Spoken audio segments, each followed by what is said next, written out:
Kapitulli 2. Dishepuj të etur.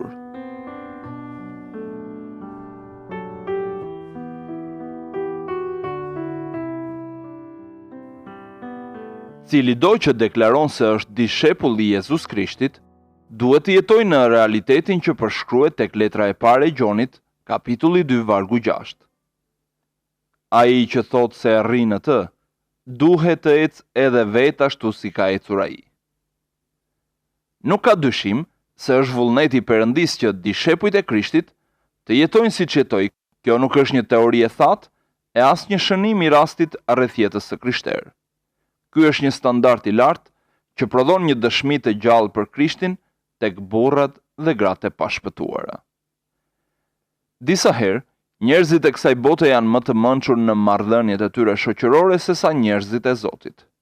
Agnosticist i Wells thot në veprën e tij Historia në vija të përgjithshme se jo shumë kohë pas vdekjes së Jezus Krishtit, ata që deklaruan se ishin ndjekës të tij, hoqën dorë nga vënia në jetë e parimeve të tij revolucionare. Po, revolucionare i quan ai ato dhe me plot të drejtë. Kisha i ka ruajtur strukturat e saj dhe shumë pjesë të doktrinës, por e ka humbur thelbin e të vërtetave që Jezusi mësonte.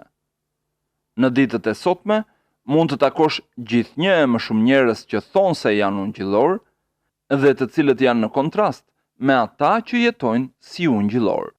Unë kam shkuar nga njëra shkollë biblike në tjetrën dhe nga njëri instituti krishter në tjetrin, dhe kam gjetur njerëz që flasin rreth krishtërimit, por pak njerëz që ecin në të. Jo vetëm unë, por edhe shumë të rinj të krishterë janë në mënyrë të dhimbshme të vetëdijshëm për këtë mospërputhje. Shumë vetë kanë mbetur të zhgënjur nga kjo kontradikt midis besimit dhe jetës. Po të informohemi mirë, do të mësojmë se shumica e të rinjve që rriten në kishat ungjillore heqin dorë nga besimi i tyre përpara moshës 25 vjeç. Ne pyesim veten pse. Dhe disa thonë, duhet jenë ditët e fundit të kësaj epoke, ditët e largimit nga besimit të shumë vetave dhe të dënimit të botës. Kjo mund të jetë e vërtetë, por nuk është një shpjegim i mjaftueshëm për humbjet tona ndaj Satanit. Disa të krishterë thonë se zgjidhja gjendet në mësimet të mira e të shëndosha të krishtera. Por as kjo nuk mjafton. Kurrë më parë në historinë e kishës nuk ka pasur kaq shumë konferenca për Biblën, studime biblike në radio dhe libra për studime biblike. A e dini se kam mbi 1000 libra të botuar në gjuhën angleze mbi letrat e palit? Sot ne gjithashtu zotrojmë kaseta me studime të shkëlqyera të Biblës. Mësues të shquar të Biblës mund t'i dëgjosh fare lehtë në shtëpi duke shtypur butonin e radios. Ne kemi të gjithë mundësinë për të mësuar mbi jetën dhe mësimet e palit, po ku janë palët e shekullit i 20? Ku janë njerëzit që të jenë të gatshëm ashtu si Pali dhe shokët e tij të përballojnë të ftohtë dhe mbytjen e anijeve dhe hajdutët për hir të ungjillit dhe të falenderojnë Perëndin për kamxhikët, të cilët nxjerrin dhe të sherrin kurizin e tyre? Ne kemi shumë shërbëtorë të sinqertë të Perëndis dhe shumë predikues të mëdhenj. Po ku janë ata që mund të identifikohen me Palin kur ai thotë se ditë e natë, shpesh me lot, nuk ka pushuar së mësuarit të gjithë njerëzit.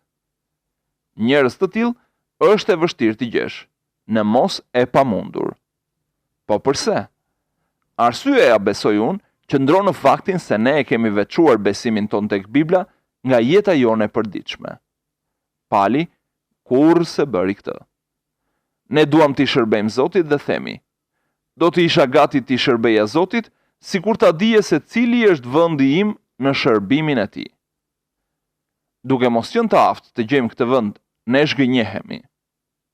Por ku qëndron gabimi? Perëndia interesohet shumë më tepër që ju të gjeni vendin tuaj në Krishtin, se sa vendin që ju takon në shërbim të tij. Thelbësorja në jetën e krishterë nuk qëndron në atë çfarë ti bën apo ku ti shkon, po në atë se me fuqinë e kujt jeton. Ti mund të shkosh përtej perdes së hekurt apo thjesht në anën tjetër të rrugës, por me pushtetin e kujt po shkon. Le të shohim si e realizoi Pali këtë. Tek Veprat e Apostujve, kapitulli 20, vargjet 19 dhe 20, lexojmë: Duke i shërbyer Zotit me gjithë përullësi e me shumë lote me prova, që mu bën nga tinzarët e judenjt, si unë nuk u troqa për të mos ju treguar ato që ishin të dobishme, por ju shpalla juve dhe ju mësova botërisht edhe në përshtëpi. Vini re fjalët, me gjithë përullësi. Apostulli nuk thot se ai ishte duke i shërbyer Zotit me predikime të mëdha, duke shpërndar literaturë, me fushata tronditëse për tej perde së hekurt, apo me bëma të mëdha në Turqi ose Indi. Ai thot se i shërbente Zotit me shumë lot e mundime. Të qeni dishepull është në radhë të parë një çështje e zemrës. Asgjë nuk mund të jetë në rregull në qoftë se zemra juaj nuk është në rregull. Duhet që zemrat tona të provojnë një etje të madhe dhe një dëshirë të zjarrt për Perëndin. Etja për Perëndin është treguesi i vërtet i një dishepulli. Ai vërteton se unë jam fëmia i tij dhe se ai është duke punuar në jetën time. Gjërat që unë bëj për Zotin nuk vërtetojnë se unë jam një dishepull. Unë mund të përpiqem edhe të plotësoj kërkesat e predikimit të mal, ose ato të kredove të besimit. Unë mund të heq dorë nga çdo rehatije të fle për tokë, por as këto gjëra nuk më bëjnë dishepull. Por mund ta di se jam dishepull në qoftë se e kam një etje të madhe e të pashuar për të kryqëzuarin, Zotin e lavdis. Në qoftë se ky është realiteti yt, në qoftë se digjesh për një miqësi të thellë me krijuesin tënd, në qoftë se dëshiron të njohësh atë në mënyrë intime dhe të ecësh me të e të marrësh frymë me të, ndonse mund të dukesh si dështak dhe mund të kesh bërë gabime trashanike të panumërta, ti ke hyrë në rrugën e dishepullimit. Davidi ishte një njeri i dhjatës së vjetër që e njihte Zotin dhe ecte me të. A mos tha Perëndia, Davidi ishte një njeri që jetoi me pastërti gjatë gjithë ditëve të jetës së tij. Jo, Perëndia tha për Davidin se ai ishte njeri sipas zemrës sime. Davidi ishte i jetur për Zotin, siç mund të shihet edhe tek psalmet. Ashtu si drenusha ka një dëshirë të madhe për rrëket e ujit, kështu shpirti im ka një dëshirë të madhe për ty, o Perëndi. Pavarësisht nga dështimet dhe nga rënia e tij në mëkat, Davidi ishte një njeri i urritur dhe i jetur për Perëndin. Gjatë gjithë historisë së kishës, qysh nga fillimi i saj, shohim se treguesi i vërtet i një dishepulli, i një njeriu të Perëndis, ka qenë etja për të njohur Perëndin dhe drejtësinë e tij. Njeriu që i pëlqen Perëndis përshkruhet në Psalmin 34. Ky njeri mund të lavdërojë Perëndin për çdo gjë. Unë do ta bekoj Zotin në çdo kohë. Lëvdimi i tij do të jetë gjithmonë në gojën time. Shpirti im do të krenohet me Zotin. Njerëzit e përulur do të dëgjojnë dhe do të gëzohen. Madhështojeni Zotin bashkë me mua dhe lartësojeni bashkë emrin e tij. Unë e kërkova Zotin dhe ai më përgjigj dhe më çliroi nga të gjitha tmerret e mia. Ata e shikuan atë dhe fytyra e tyre nuk u turpërua. Vargjet 1 deri në 5. Dhe vargu 10 thot: Luanët e vegjël heqin dhe kanë uri, por atyre që kërkojnë Zotin nuk u mungon asgjë. Por atyre që kërkojnë Zotin. Ta kërkosh e të kesh etje për të, ta lavdërosh atë në çdo kohë, këto janë shenjat e një dishepulli të vërtet të Jezus Krishtit. Shenjat e jashtme shpesh janë mashtruese. I krishteri i shkathët, ai që dallohet për lutje plot gojitari dhe që bën predikime të fuqishme, ose që di të përgjigjet të gjitha pyetjeve teologjike, nuk është me do e mos një dishepull. E as nuk është domosdoshmërisht një dishepull ai që shet gjithçka deri te këmisha e fundit si një akt prej dishepullit të vërtet. Këto gjëra në të vërtet nuk na afrojnë me Perëndin. Por Perëndia thot, shkrimi i shenjtë u afrohet atyre që kanë një zemër të porulur dhe një shpirt të penduar. Asnjë zbulim tjetër i të vërtetës së krishterë nuk më ka inkurajuar kaq shumë sa ky. A ju kujtohet shëmbëltyra e Jezusit rreth dy burrave që shkuan në tempull për të lutur? I pari qëndroi përpara të tjerëve dhe Duke hedhur vështrimin nga populli, tha me vetë kënaqësi: O Perëndi, të falenderoj sepse nuk jam si ai njeri atje. Ati mund të jeti kujtuar i pasuri që nuk e ndoqi Jezusin sepse ishte shumë i pasur, dhe kështu që mund të ketë thënë: Zot, të falenderoj pasi nuk jam as si ai. Asnjë farisez do ta bënte këtë. Ndoshta, ati i erdhi ndërmend ndonjë djalë i ri aty pranë, i cili nuk kishte shkuar kurrë në një fushat farisenjsh. Dhe kjo e ka frymëzuar të recitoj: Lavdi Zotit që nuk jam as i tillë. Dhe pastaj shpalosi një letër ku kishte shkruar një lutje të bukur, të cilën e kishte mësuar në shkollën biblike të farisejve. Dhe pastaj e rregulloi veten gjithë lezet rreth mikrofonit për të lutur me zë përpara publikut.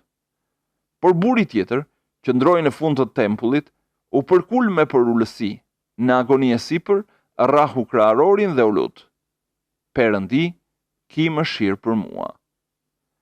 Kujt ju afrua Perëndia? A mos valla ti ligjëruesi teolog që mburre me fjalë boshe? Sigurisht që jo. Ai ecte me hapa krenar, i veshur me rrobat e drejtësisë së vet, por nuk dinte asgjë mbi shfaqësimin që e Perëndia apo bekimet që vijnë nga ai.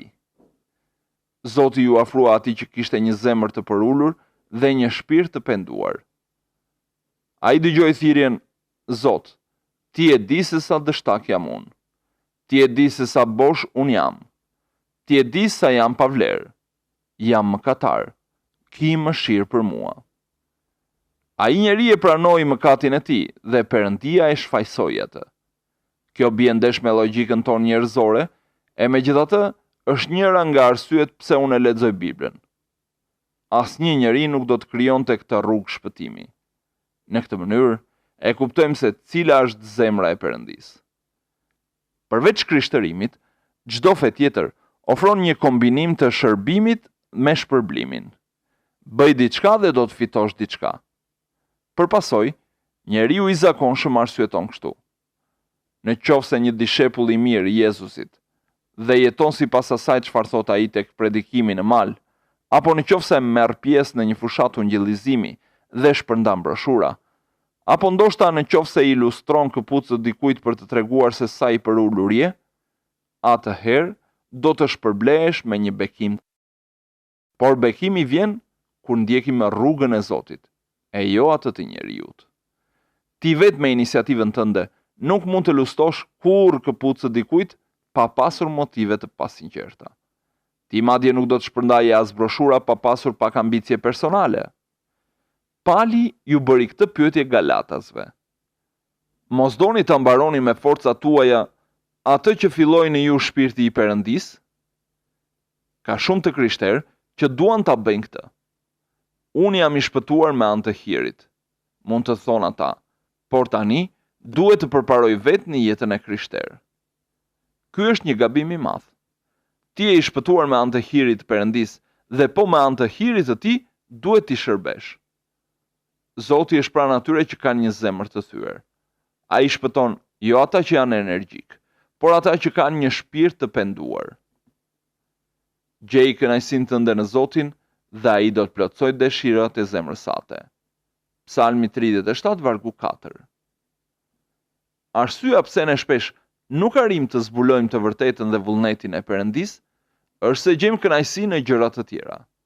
Të krishterët të angazhuar në ungjillizim joshen nga kënaqësia që mund t'u jap kjo përvojë. Ose ne gjejmë kënaqësi në miqësinë që na jep Ungjilli dhe në entuziazmin ton të përbashkët. Të jeni të sigurt se nëse gjeni kënaqësi në ndonjë punë të Perëndisë ose në ndonjë organizatë apo lëvizje për Zotin, herët avon do t'ju mbërthej dekurajimi. Zoti ynë është një Perëndi xhelos dhe ai nuk i jep pjesë në lavdinë e tij asnjë organizate apo personaliteti apo lëvizjeje, sado shpirtëror qofshin ato. Kjo jepet qartë tek Ungjilli sipas Gjonit, kapitulli 5 vargu 44, kur Jezusi u thot ebrejve që nuk e besonin. Si mund të besoni ju, që ja merrni lavdinë njëri tjetrit dhe nuk kërkoni lavdinë e vetmit Perëndi?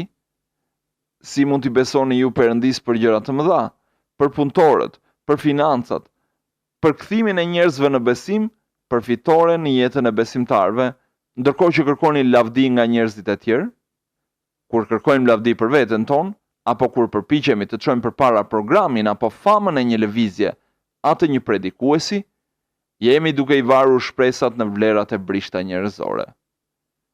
Ashtu si jetja për Perëndin është karakteristikë e një dishepulli të vërtet, ashtu edhe qëllimi i tij është të fitojë miratimin e Perëndisë. Kur puna të jetë kryer, ai dëshiron që Perëndia t'i thotë: "Të lumt shërbëtori mirë e besnik." Ai jeton çdo ditë për Perëndin dhe për lavdinë e tij, duke e kërkuar atë ashtu si drenusha kërkon ujin e burimit. Megjithatë, njerëzit e Krishtit kanë shumë dobësi. Ka shumë që sot janë në etje për Perëndin. Kjo duhet kultivuar, si duke e përmbushur atë, ashtu edhe duke e arritur masën e saj. Perëndia dëshiron të gjithë qenien tonë, dhe jo vetëm punën tonë për të, ose zgjidhjet që i japin problemeve, ose shërbimin tonë për para kuintave. Ne mund të bëhemi kaq shumë të zënë me aktivitete, madje edhe me ato të kishës, sa që humbasim kontrollin e vetëdijshëm me Perëndin. Ai qëndron në pritje, i heshtur, e megjithatë, fare pranë, gati për të na kujtuar: "Fëmia im, ti je kaq i zënë, sa që nuk ke kohë të marrësh fuqi nga unë."